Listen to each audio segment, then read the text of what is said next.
말씀의 제목은 다음 세대 교육의 초점입니다. 이 세상에서 성공을 하려면 많은 노력을 해야 됩니다. 각 분야에서 이 성공을 하는 것은 상당히 어렵습니다. 하물며 하나님의 손에 붙들려 사용되려면 실력과 열정과 도덕적이어야 됩니다. 전혀 실력이 없으면서 쓰임받고자 한다면 이거는 욕심이겠죠. 이 하나님께 사용되기 위해서는 첫째 이 말씀, 하나님의 말씀, 성경 말씀을 잘 알아야 됩니다. 이 말씀을 가르치는 이 기독교 교육은 전 세대를 향한 하나님의 그 계획입니다.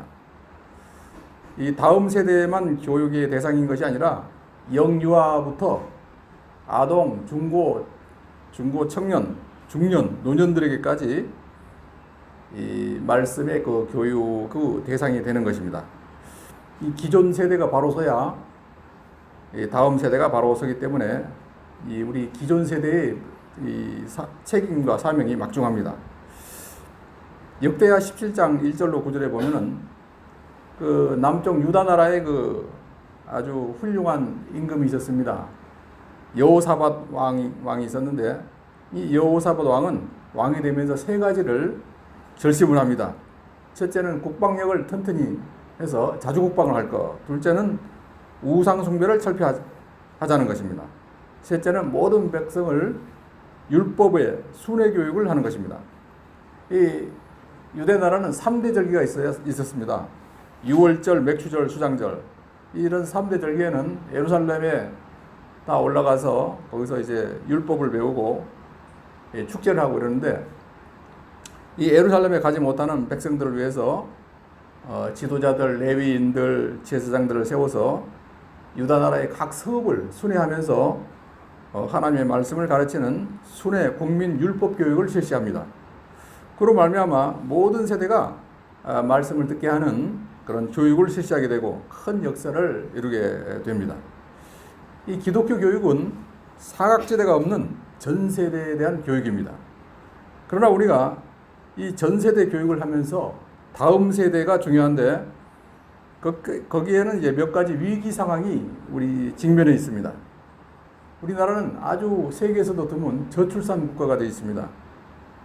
이 한국은 OECD 경제개발협력기구 그 35개국 중에서 제일 그 출산율이 낮습니다. 전국의 그 출산율이 1.17입니다. 그러니까 거의 그 본전밖에 못하는 거예요. 거기다 이제 또 노인들이 돌아가시는 숫자가 있기 때문에 점점 인구가 줄어들고 있습니다. 그래서 아이들이 점점 줄기 때문에 학교도 점점 문을 닫아야 되고 교회에 오는 아이들도 점점 줄어들게 되는 것입니다. 특히 제주도는 아주 그 우상 숭배가 만연해 돼 있고 이 뭐 귀신이 360개래요. 그래서 뭐 얼마나 그 우상 숭배가 심한지 여기 와서 보니까는 뭐 도청에서 하는 그런 굿도 있고 시청에서 주관하는 굿도 있고 동사무소에서 하는 굿도 있고 그래 그 축제라는 이름으로 이렇게 하고 있습니다. 그래서 아이들을 전도를 하려 해도 그 부모들이 안 보내줘요. 이 제사 문화가 아주 심하기 때문에 큰일 난다는 거예요. 그래서 이렇게 전도가 참 어려운 곳이 제주도입니다. 그래서 복음화율이 제주도는 한 5%도 못 미칩니다. 이렇게 어려운 지금 내가 이 제주도입니다. 제주도를 위해서 기도해 주시기 바랍니다. 다음은 이제 포스트 모더니즘이라는 이런 그 시대의 조류입니다. 이 종교다원주의와 관련돼서 이 현대인들은 절대가치, 절대 진리는 없다고 이렇게 생각하고 있습니다. 그래서 어떤 종교든 그 하나님한테 가는 길이다. 어느 종교든 다 마찬가지다. 올라가는 길만 다른 것이지 뭐 한라산 올라가는데 이쪽으로 올라가나 저쪽으로 올라가나 다 마찬가지다. 이런 생각을 가지고 있습니다. 또 다른 그런 곳에도 구원이 있다고 믿는 이런 상대주의적 사고방식을 갖게 됩니다. 또 하나는 외부 그 세대 그 침투입니다. 요즘 뭐 얼마나 그 과학이 발달해서 핸드폰이나 뭐 연애, TV, 뭐 유튜브, 스포츠, 영화, 게임, 드라마, 술, 마약 같은 이런 많은 중독들에 노출되어 있습니다. 이런 시대의 그 흐름 속에서 다음 세대를 향한 가르침이 정말 중요합니다. 요즘 뭐 현역 군인들도 일과 외에는 핸드폰을 뭐 두세 시간 다 사용할 수가 있어요. 그러다 보니까 이 군선교도 굉장히 지금 어려움을 겪고 있습니다. 이런 시대의 흐름 속에서 다음 세대를 향한 가르침이 정말 중요합니다. 이 위로부터 내려오는 하나님의 그 능력이 내려와 이것을 이겨낼 수 있는 동력을 얻어야 됩니다. 오늘 그 본문 전반부 18절에서 21절의 말씀은 특별히 두 가지 말씀을 하고 있습니다. 이 디모데후서는 사도 바울이 후임 목회자 디모데에게 보낸 편지입니다. 이 디모데는 젊은 목회자이고 다음 세대 목회자이며 바울이 그에게 가르치는 몇 가지 그 메시지들은 오늘날 우리에게 주는 도전이 있습니다. 오늘 본문을 보면은 다음 세대를 향한 교회의 기독교 교육 방향을 성경적으로 정립하는 이런 기회가 되시기를 바랍니다. 첫째, 먼저 이 부활신앙에 대해서 경관 터에 서도록 가르쳐야 된다는 것입니다. 18절에서 19절 보면은 진리에 관하여는 그들이 그릇되었도다. 부활이 이미 지나갔다 하므로 어떤 사람들의 믿음을 무너뜨리느니라. 그러나 하나님의 견고한 터는 섰으니 인침이 있어 일러스되 주께서 자기 백성을 아신다 하며 또 주의 이름을 부르는 자마다 불의에서 떠날지어다 하였느니라. 이 부활신앙을 넘어뜨리는 자들에 대한 경고의 말씀인데요. 당시에 그 에베소 교회에는 성도 중에 후메네오와 빌레도라는 두 사람이 있었습니다. 이 두 사람은 부활이 지나갔다는 잘못된 교리를 가르쳤습니다. 이 구원이 영적인 의미에서 부활이라는 것입니다. 이 땅에서 구원받는 현세적 믿음이 중요하지 부활, 재림 이런 같은 종말론은 중요하지 않다고 말하는 것입니다. 그 장차 다가올 하나님의 그 심판, 영생, 천국, 지옥, 이 예수 그리스도의 그 재림 같은 종말 신앙에 신경 쓰지 말라는 것입니다. 그러다 보니까 오늘의 그 삶의 기쁨과 행복은 좋지만은 장차 다가올 그 심판자 대신 하나님 앞에 서게 될 우리의 그 성화되고 경건한 모습에 대해서는 약화될 수밖에 없고 종말론적 믿음의 윤리들이 사라져 버리게 되는 것입니다. 그래서 우리 이 세대에게 종말 신앙을 가르쳐야 됩니다. 항상 오늘이라도 예수님께서 구름 타고 재림할 수 있다. 우리는 이 마지막 때를 철저히 준비해야 되는 것입니다. 이 성경에 보면은 모세라는 지도자가 있습니다. 시편 90편 10절로 12절에 보면은 우리 인생의 연수가 70이요 강건하면 80이라도 수고와 눈물뿐이요 신속히 날아가나이다 그랬습니다. 이 인생은 수고와 슬픔뿐이고 그냥 날아가는 것이기 때문에 너는 인생의 날짜를 계수해서 지혜의 마음으로 살라고 종말론적인 기도를 드리는 것입니다. 우리가 20대, 30대, 40대, 50대, 60대 훌쩍훌쩍 금방 지나가는 거예요. 인생이라는 것이요. 그래서 이 때가 얼마 남지 않았으니까 그 시간을 잘 관리해서 보람 있게 살아라 하는 것입니다. 두 번째 이 솔로몬이 있습니다. 솔로몬은 전도서 11장 9절로 12장 1절에서 젊은 청년들에게 이렇게 자기의 인생의 실패를 그 교훈을 삼아서 교훈을 해주고 있는데 내 마음의 어린 때를 즐거워하며 젊은 청년에 대해 마음에 기뻐하는 것을 하며 마음에 원하는 것을 하고 눈에 보기 좋은 것을 다 해도 좋은데 다만 하나님의 심판이 있다는 것을 잊지 말아라 했습니다. 우리에게 그 청년의 때, 곧 공고한 날이 이르기 전에 너희 창조주 하나님을 기억하라고 말씀해주고 있는 것입니다.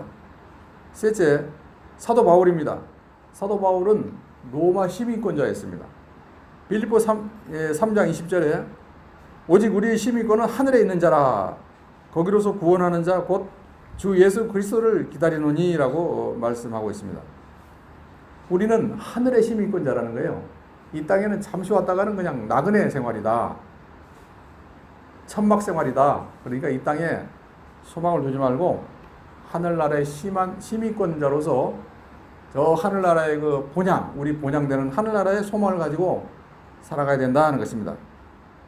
이 부활의 그리스도 예수께서 다시 재림할 날을 바라보는 이 천국 백성이기 때문에 하나님의 종들답게 살라고 하는 종말론적 도전을 주고 있습니다.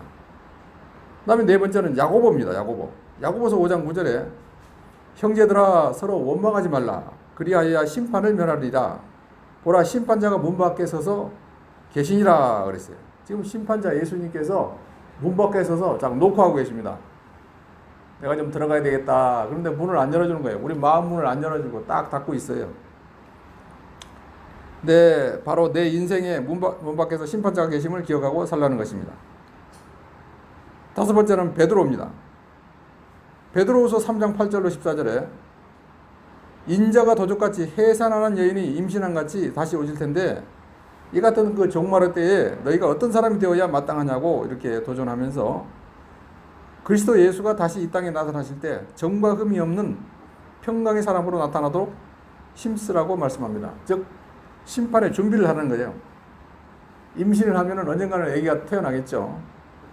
언제 지금 해산할지 모르는 겁니다.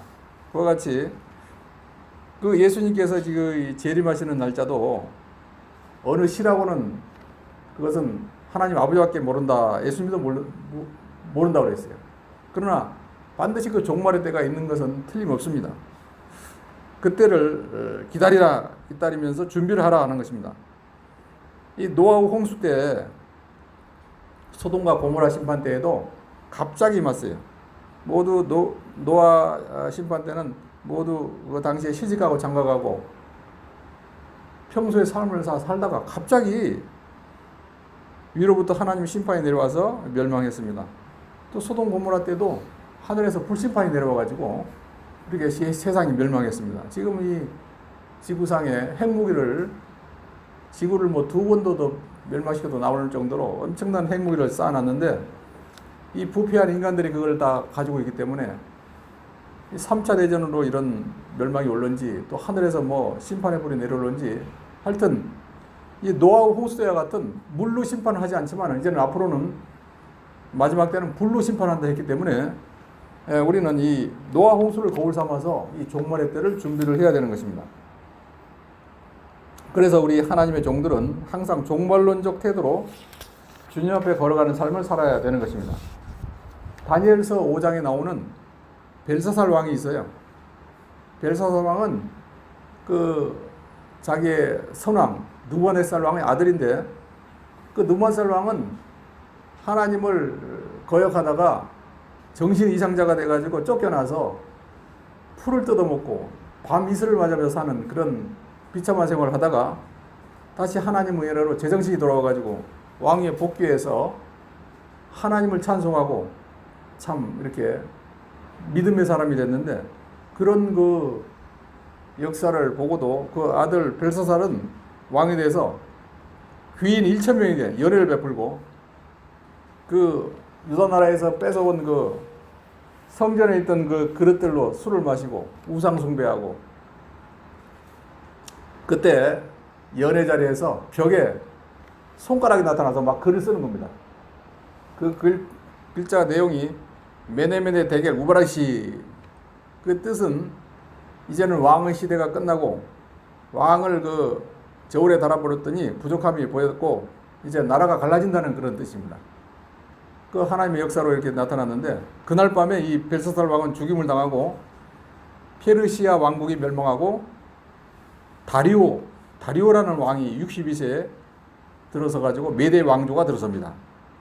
이 하나님의 심판은 급작스럽게 다가오는 것입니다. 이 우리 다음 세대들에게 하나님의 심판을 기억하고 하나님 창조주를 기억하며 살게 하는 도전의 말씀을 해야 되는 것입니다. 이와 같은 부활의 견고한 신앙을 증거하며 가르치는 성도가 되시기를 바랍니다. 둘째는 하나님의 쓰시기에 합당한 그릇으로 예비시켜야 합니다. 오늘 본문 20절에서 21절을 같이 합독을 하겠습니다. 오늘 디모데후서 2장 20절 21절 같이 합독하겠습니다. 큰 집에는 금그릇과 은그릇뿐 아니라 나무그릇과 질그릇도 있어 귀하게 쓰는 것도 있고 천하게 쓰는 것도 있나니 그러므로 누구든지 이런 것에서 자기를 깨끗하게 하면 귀히 쓰는 그릇이 되어 거룩하고 주인의 쓰심에 합당하며 모든 선한 일에 준비함이 되리라. 아멘. 큰 집에는 큰 그릇도 있고 작은 그릇도 있고 다 있죠. 그와 같이 우리는 그 다음 세대들은 지금 일하는 기간이 아니고 준비하는 기간인데, 다음 세대들로 하여금 하나님의 선한 일을 위해서 준비되는 그릇으로 만들도록 가도록 가르쳐야 됩니다. 이 큰 집은 하나님의 집과 교회를 말합니다. 하나님의 집에는 금과 은의 그릇도 있고 나무와 질 그릇도 있는데, 어떤 것들은 주인 되신 하나님의 손에서 귀하게, 또 어떤 것들은 천히 쓰인다고 말씀합니다. 금그릇, 은그릇은 귀하게 쓰입니다만은 잘 쓰지 않습니다. 찬장에 딱 보관해 놓고 아주 귀한 손님이 오면 한 번씩 혹가다 쓰죠. 귀빈들에게 물이나 식사를 접대할 때, 또 차를 접대할 때 쓰입니다. 그러나 이 나무 그릇이나 질 그릇 같은 것들은 많이 쓰입니다. 일반적으로 물을 담거나 오물을 담거나 쓰레기 같은 것도 담는 데 쓰입니다. 우리 인생은 이 그릇의 인생입니다. 그러나 이 그릇이 아무리 재질이 좋다 하여도 깨끗하지 않으면 쓸 수가 없다는 거예요. 깨끗하게 씻어가지고 찬장에 다 포개져 있어야 주인이 꺼내가지고 다 쓸 수가 있는 것입니다.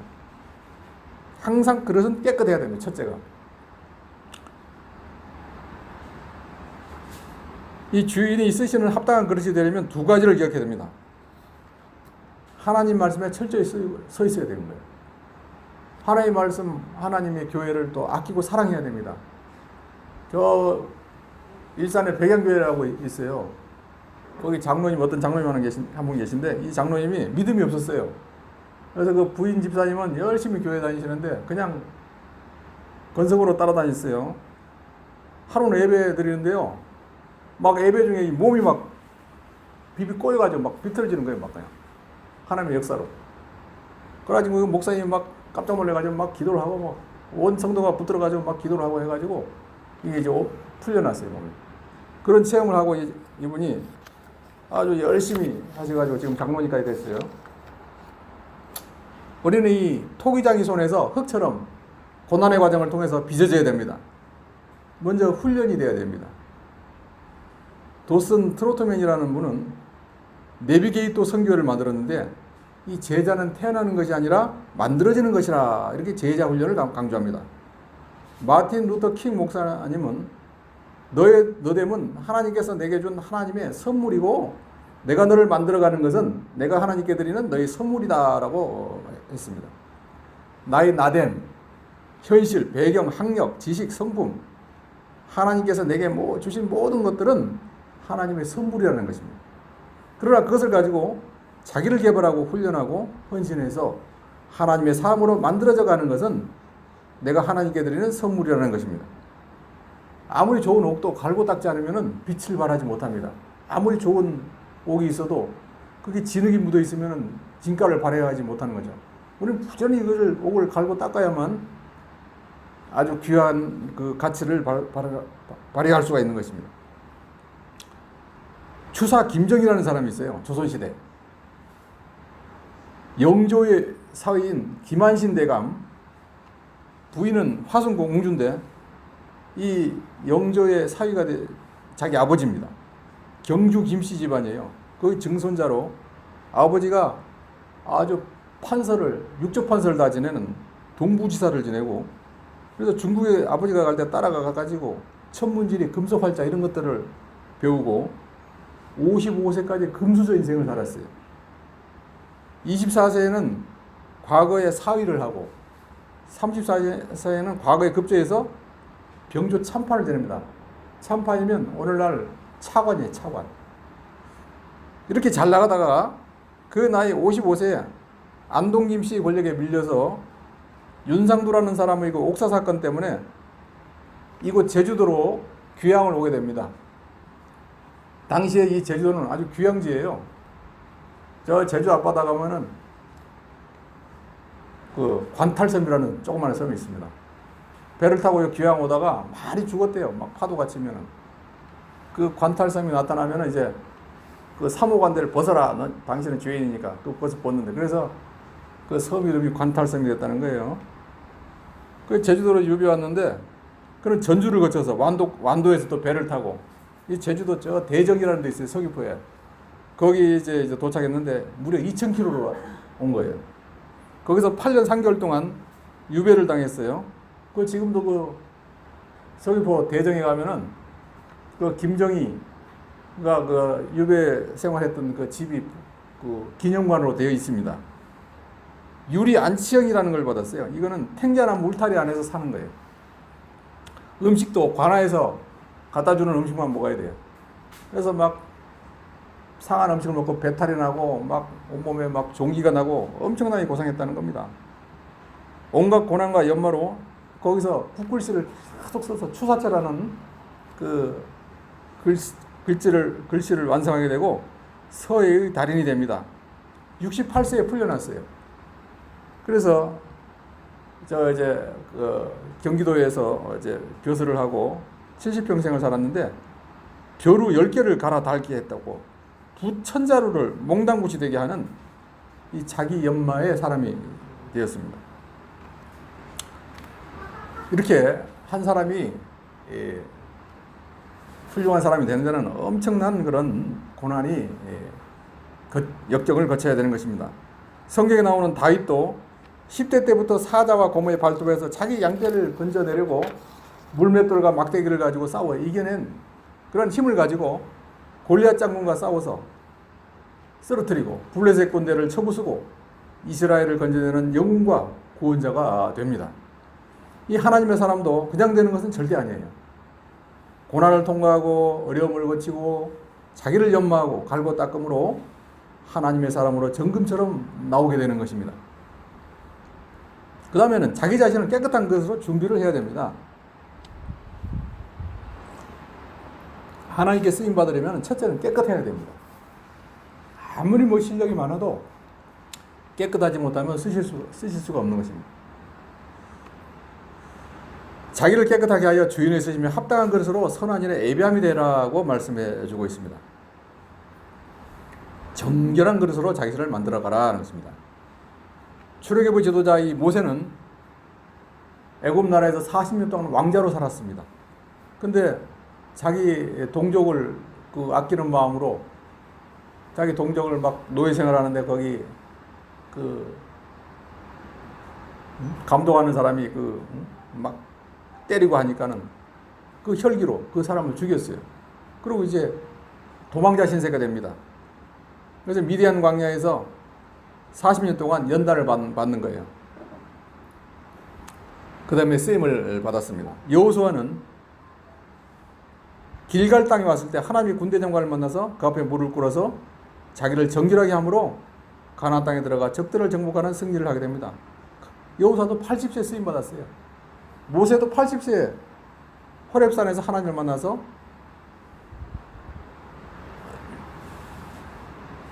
십계명 돌판을 받고 이렇게 쓰임을 받았던 것입니다.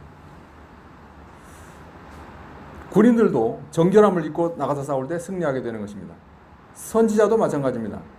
이사야가 하나님 임재 앞에서 자신을 한탄할 때 이사야 6장 1절에 하나님의 그 천사들이 이사야의 그 더러운 입을 숯불로 지지는 그런 환상을 봤어요. 그래서 하나님 임재 앞에서 자신을 한탄할 때 그 악과 죄가 다 사해짐으로 말미암아 깨끗함을 얻어서 하나님의 종으로 거듭 태어나게 됐던 것입니다. 기업가도 마찬가지입니다. 욥이라는 사람은 당시에 양 7,000마리, 낙타 3,000마리, 소 500결이, 암낙이 500결이를 둔 동방 최고의 기업가였습니다. 자기 자녀들의 생일이 되면은 형제들을 초청해서 함께 먹고 마시면서 즐기면서 그들이 혹시 죄를 범했을까 해서 그 다음날 자녀들을 모아서 하나님 앞에 자녀들의 그 머릿수대로 하나님 앞에 번제를 드렸어요. 이 욥은 늘 성결과 정직과 진실로 인생을 살고 하나님을 경외하며 최고의 부자가 된 것입니다. 성경에 나오는 모든 지도자, 군인, 선지자, 하나님의 일꾼, 기업가 어떤 일꾼도 자기 자신을 정결하게 할 때 하나님 앞에 쓰임받는 그런 그릇이 됐던 것입니다. 이것이 다음 세대를 향한 가르침의 그 초점이 되어야 됩니다. 18절 다시 보면은 진리에 관하여는 그들이 그릇되었도다. 부활이 이미 지나갔다 하므로 어떤 사람들의 믿음을 무너뜨리느니라. 이 부활이 이미 지나갔다는 것은 이단자들의 주장이에요. 이 부근에도 이단이 얼마나 많은지 몰라요. 여기 조금 여기 가면 하나님의 교회라는 거 이단이 있는데 안상홍 정인회입니다. 그것이 안상홍이가 영생한다고 그랬는데 죽었어요. 죽으니까 이제 이름을 안상홍 정인회가 하나님의 교회로 바꿔가지고 그 교주가요, 그 안상홍의 셋째 부인인 장길자라는 여자입니다. 그래서 그 사람들은 어머니 하나님이래요. 그 여자가 교주니까 그 여자를 우상화시키려고 하나님 어머니라 그렇게 하고, 또 기도할 때 예수님의 이름으로 기도합니다가 아니고 안상홍 이름으로 기도합니다. 그렇게 하는 거예요. 하여튼 이 이단자들은 영적 부활을 주장하고 앞으로 있을 성도의 몸 부활을 부인합니다. 이 주장은 진리에 관해서 크게 그릇된 것이다 것입니다. 19절에 그러나 하나님의 견고한 터는 섰으니 인침이 있어 일러스되 주께서 자기 백성을 아신다 하며 또 주의 이름을 부르는 자마다 불의에서 떠날지어다 하였느니라. 이 진리에 대해서 그릇된 그런 교훈이 많이 나와서 마치 창질이 퍼져나가는 것처럼 많은 성도들을 미혹할지라도 하나님의 견고한 터가 서 있기 때문에 다 무너뜨리지는 못한다는 것입니다. 이 견고한 터는 바른 진리로 세워진 교회입니다. 디모데전서 3장 15절에 교회는 진리의 기둥과 터라고 그랬어요. 마태복음 16장 16절에 베드로가 주는 그리스도시요 살아계신 하나님의 아들이시니다 이렇게 고백할 때에 예수님께서 내가 이 반석 위에 내 교회를 세우리니 음부의 권세가 이기지 못하리라 그랬습니다. 오늘날 이단과 신신학과 그릇된 신비주의, 세속화 운동이 물밀듯이 들어올지라도 이 견고한 터인 진리의 신앙과 교회는 무너질 수가 없는 것입니다. 마치 큰 바다 물결이 막 부딪혀도 저 바닷가에 가보면 이 제주도는 바위가 많아요. 돌이 많습니다. 저 돌문화공원이라는 데 거기 한번 가보세요. 얼마나 막 신기한 돌들이 모아놨는지 30만 평 거기에. 예. 얼마나 그렇게 하나님의 솜씨가 심려막측한지 몰라요. 그 바다에 물결이 많이 치고 파도가 많이 치지만은 그 반석은 절대 깨지지 않습니다. 이 하나님이 세워놓은 견고한 터는 어떠한 일이 있어도 절대 무너지지 않는다는 것입니다. 그래서 아무리 내가 질그릇이라도 나와 함께 하시는 하나님께서 나를 쓰신다, 깨끗하게 하시면 나를 쓰신다 하는 것입니다. 예수님께서 나다나엘을 만나가지고 내가 너를 무화과 나무 밑에서 아래서 모았다 그랬습니다. 요한복음 1장 47절에 이는 참 이스라엘 사람이라 그 속에 간사함이 없도다. 그 속에 간사함이 없다는 거. 이거 하나님이 알아주는 겁니다. 그래서 날마다 나를 깨끗하게 하는데 우리가 힘써야 됩니다. 아무리 근그릇이 되면 뭐 하겠어요?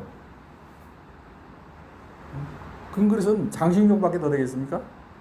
아무리 그 질그릇이라도 깨끗하게 하면은 하나님이 다 쓰시게 되는 것입니다.